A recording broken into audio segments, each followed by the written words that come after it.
Welcome to Breast Cancer Breakthroughs. The study of a new drug doesn't stop after its FDA approval. Researchers will continue to study how new treatments impact patients in clinical practice long after the FDA approves a new drug. This is known as real-world evidence, and it can help to inform treatment decisions, particularly when there are many treatment options available for patients. Oral selective estrogen receptor degraders, also known as oral SERDs, are currently used in the clinic to treat metastatic estrogen receptor positive, HER2 negative breast cancer. Elacestrant was the first oral SERD to be FDA approved, and since it was approved in 2023, researchers have been collecting evidence on how this drug performs in the real world. On today's episode of Breast Cancer Breakthroughs, we speak with Komen Scholar Dr. Donald McDonnell, medical oncologist Dr. Maryam Lustberg, and patient advocate Dr. Kelly Shanahan as they talk about the real-world evidence and clinical practice landscape for oral SERDs, how these drugs have impacted individuals living with metastatic breast cancer, and what we can expect to see next. For estrogen receptor positive breast cancer, the hormone estrogen will attach to and turn on estrogen receptors, and this is what drives these cancers to grow and to spread. Treatment strategies for estrogen receptor positive breast cancer typically take one of three approaches. They work by blocking estrogen from binding to the receptor, they lower estrogen levels overall, or they promote the breakdown or degradation of the estrogen receptor itself. Dr. McDonnell talks about these three treatment strategies in more detail. There are many different types of endocrine therapy that are used to treat ER, or estrogen receptor positive breast cancers. Probably the oldest one, or the one that we know most about, is tamoxifen. And that works by physically binding to the receptor and blocking the ability of that receptor to interact with estrogens, which are floating around the body. But then there was another drug that was developed, and it was called, they're a class of drugs called aromatase inhibitors. And what they do is they block the final step in the production of estrogens. And so now what you have is, rather than trying to block the binding of estrogens to the receptor, you just stop producing the estrogen at all. Well, they are incredibly successful, but unfortunately, patients' tumors adapt and find ways to get around this blockade. The most common form of resistance to endocrine therapies, at least with respect to aromatase inhibitors, are the acquisition of specific mutations in the estrogen receptor that allow the receptor to do its job in the absence of any estrogen. These are called constitutively active estrogen receptors. And the problem with that is that you can take away all the estrogen you want, but the tumor doesn't care anymore. It's figured out a way to get on without the estrogens. The constitutively active estrogen receptors, or ESR1 mutations, are found in about 40% of patients who progress while on an aromatase inhibitor. Well, the good news for those patients is that we now have a whole new class of medicines, selective estrogen receptor downregulators, that the majority of which are able to bind to these mutant receptors and eliminate them from the cell, and so extending the life of endocrine therapy for these patients. If you want to learn more about hormone therapy or ESR1 mutations, check out the videos that we linked below. Several oral SERDs have been developed in the lab, but not all of them have been successful in the clinic. Dr. McDonnell talks about this in more detail. For the last 10 to 15 years, there has been a lot of interest in developing selective estrogen receptor downregulators, or SERDs. And the reason is that we've accepted that the estrogen receptor is still a primary driver of breast tumor growth and metastatic progression. So the very first series of SERDs that went into the clinic were a class of molecules, and I'll just call them acidic SERDs. And in preclinical models, they worked really well at inhibiting the growth of tamoxifen-resistant or aromatase-resistant tumors. But they were, I think, disappointing when they went into the clinic. They showed some efficacy, but not the efficacy we expected. In hindsight, we kind of know the answer. It turns out that those SERDs don't work very well against the ESR1 mutants, which are predominant in patients who have failed aromatase inhibitors. And then in broad brushstrokes, the second class are what's called basic SERDs, okay? These are just chemical classifications. And they work, most of them work very well against the ESR1 mutants. If you want to learn more about how Dr. McDonnell's research brought one oral SERD from the research lab all the way to the clinic, check out the video we linked below. Next, medical oncologist Dr. Maryam Lustberg provides a brief overview of the EMERALD clinical trial, which is the study that led to the FDA approval of the first oral SERD, Elacestrant. The EMERALD trial was an important phase 3 trial that compared the oral SERD Elacestrant compared to investigators' choice of standard endocrine therapy, and that included aromatase inhibitors or the injectable fulvestrant in patients with hormone receptor positive, HER2 negative metastatic breast cancer who had progressed on 1 to 2 prior lines of endocrine therapy, and they needed to have also been exposed to prior CDK4/6 inhibitor. And this was the first study that showed that in the patients who had tumors with genomic alterations in the estrogen receptor 1, these patients had sustained progression-free survival with a median progression-free survival of 8.6 months with elacestrant versus 1.9 months with standard of care. This particular subgroup was patients who had had prior stability of at least a year on their prior endocrine therapy and CDK4/6 inhibitor. So the reason this study is important that it really shows that prior endocrine sensitivity is an important biomarker, as well as it was the first study to show that we had a new drug that was showing improved efficacy compared to our older traditional endocrine therapy agents. Before the EMERALD trial, the options that we had available for patients were first line. Treatment typically included an aromatase inhibitor plus a CDK4/6 inhibitor. And then at the time of progressions, options were limited to either switching to a different aromatase inhibitor or switching to fulvestrant, which is an older injectable selective estrogen receptor degrader. There was no oral SERD available prior to the EMERALD study. So what FDA approval meant for patients was that we had a first new targeted endocrine therapy option that we haven't had any new options for years. So this expanded options.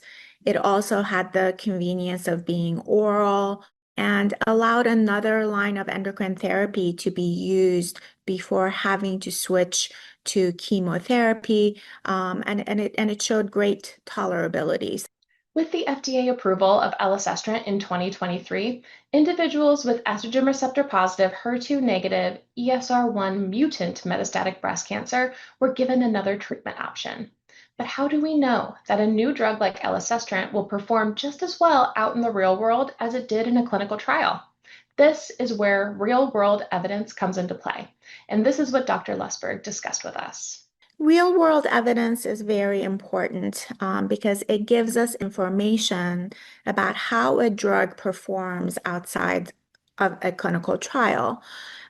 Clinical trials answer, do we have initial efficacy in a highly selected patient population under very ideal conditions? But in the real world, this is how, our patients are routinely being treated. Trials may have excluded patients who were older or had other medical comorbidities. But by looking at real-world data, we can gain additional information about how the drug performs in the community of patients that comprise of the majority of patients who are actually receiving these drugs. Next, Dr. Lustberg walks us through 2 real-world evidence studies that were carried out on elacestrant after its FDA approval. The first study was led by Dr. Hope Rugo, and it was based on data from the Komodo research data set in combination with Foundation Medicine. and it included over 300 patients with hormone receptor positive, HER2 negative breast cancer with ESR1 mutations in their tumors who had received elacestrant between 2023 to 2025. And there were important characteristics of this patient population in that almost all the patients had previously been treated with CDK4/6 inhibitors. Over two-thirds had had prior fulvestrant, and half the patients had prior chemotherapy. The reason this is important is that these patients had been exposed to multiple prior therapies prior to elacestrant.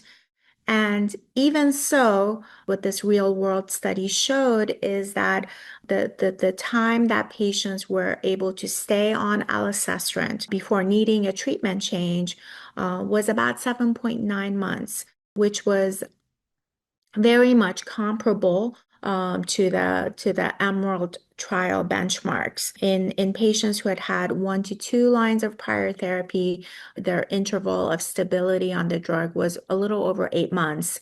And in patients with no prior fulvestrant, it was a little over a year. The second study was led by Dr. Lloyd, and it included approximately 750 patients with ESR1 mutant tumors who were treated with elacestrant between 2023 and 2024. And again, we see similar data that in patients who had had 1 prior line of treatment in the metastatic setting, the average time of being able to successfully stay on elacestrant was close to 9 months, 8.8 months to be exact.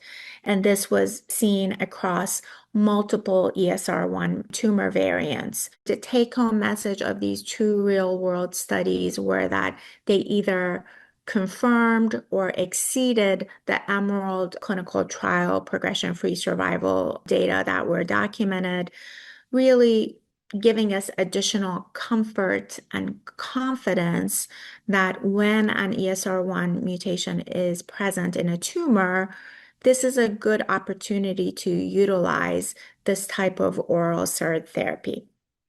Real-world studies have improved our confidence in using elacestrant to treat individuals with estrogen receptor positive, HER2 negative, ESR1 mutated metastatic breast cancer. Dr. Lustberg discussed how this treatment landscape has changed and where the research field is heading next. Since the first approval of elacestrant, now we have a second oral SERD, Elacestrant, which was approved in September of 2025 based on the EMBER-3 clinical trial. In this trial, over 800 patients were randomized to Elacestrant alone, Elacestrant in combination with a CDK4/6 inhibitor or standard endocrine therapy. And the results showed improved outcomes with both Elacestrant as a single agent as well as in combination, particularly in the tumors that had ESR1 alterations. There are also additional exciting phase 3 trials that are in progress or have reported out, and these will likely lead to additional agents being approved in the oral SERD category. And these include camizestrant from the SERENA-6 study, as well as giredestrant is another SERD that showed promising data as well. So I think there are also multiple studies looking at combining single agent SERD with different targeted therapies. So several studies are in progress. I think the most important takeaway from this is that we have data on single agent SERD and also emerging data on how to use SERDs in combination with other targeted therapies.